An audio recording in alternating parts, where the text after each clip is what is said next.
তখন তারা বাহিরের দিকে রওনা দেয় এবং তারা একটি শান্তিপূর্ণ জায়গার খুঁজে বের হয়।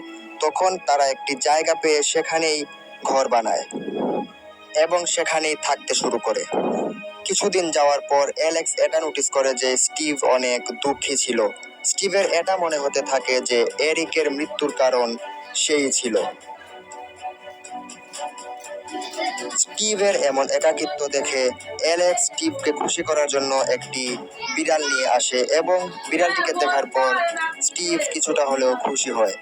স্টিভের বিড়ালটিকে অনেক পছন্দ হয় এবং সে পছন্দ করে বিড়ালটির নাম দেয় কিটি। যদিও কিটি অনেক অলস ছিল, সারাদিনই ঘুমাইতো।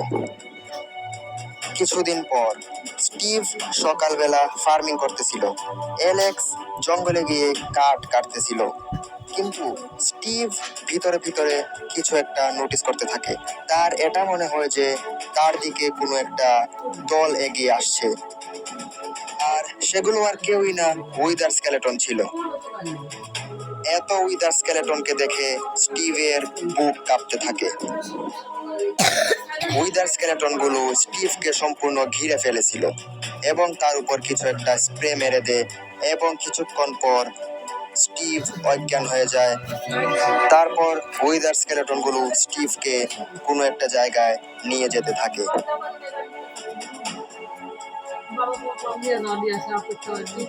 তারপর কিছুক্ষণের ভিতর কিটি অ্যালেক্সের কাছে পৌঁছে যায়। স্টিভকে যখন উইদার স্কেলেটনরা ঘিরে ফেলেছিল তখন কিটি ওই থেকে পালিয়ে আসে এবং তখনই সে অ্যালেক্সের কাছে যায় এবং অ্যালেক্সের কিটির ফেস এক্সপ্রেশন দেখে কিছু একটা গন্ডগোল মনে হয়। তখনই সে বাড়ির দিকে রওনা হয়। যখনই তারা দৌড়ে দৌড়ে বাড়ির দিকে আসে, কিন্তু তখন অনেক বেশি লেট হয়ে গিয়েছিল। অ্যালেক্স স্টিভকে উদ্দেশ্য করে ডাকতে থাকে, কিন্তু স্টিভের কোনো সাড়া ছিল না। তখনই কিটি উইদার রোজের সাথে ধাক্কা খেয়ে নিচে পড়ে অজ্ঞান হয়ে যায় এবং অ্যালেক্স বুঝতেই পারতেছিল না যে এখানে উইদার রোজ কি করে আসলো। কিন্তু তখনই অ্যালেক্স বুঝে যায় যে এখানে উইদার স্কেলেটন আসছিল।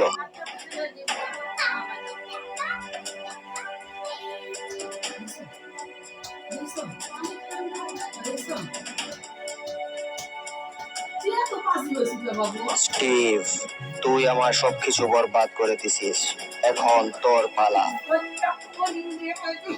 নেদারওয়ারের পর থেকে উইদার কিং তার সবকিছু হারিয়ে ফেলেছিল। তার এত সোলজার্স, তার এত পাওয়ার, সবকিছুই সে হারিয়ে ফেলে।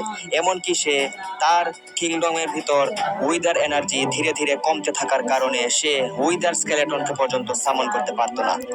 শেষ পর্যন্ত তার কাছে কিছুই বেঁচে ছিল না এবং এটার সম্পূর্ণ দায়ভার সে স্টিভকে দিতে থাকে। সে এটার বদলা নিতে চায় এবং সে ঠিক করে যে সে ওভারওয়ার্ল্ডে যাবে। ওভারওয়ার্ল্ডে গিয়ে সে স্টিভ থেকে প্রতিশোধ নেবে। এটার জন্য তার অবসিডিয়ানের প্রয়োজন ছিল, যেটা নেদারে শুধুমাত্র পিগলিনদের কাছেই পাওয়া যাবে। কিন্তু উইদার কিং এবং পিগলিনদের মধ্যে অনেক গভীর শত্রুতা ছিল এবং এটার জন্য সে একটা প্ল্যান বানায়। সে নেদারের দ্বীপে গিয়ে অনেক এনশিয়েন্ট ডেব্রিস কালেক্ট করতে থাকে এবং সেগুলো কালেক্ট করে পিগলিনদের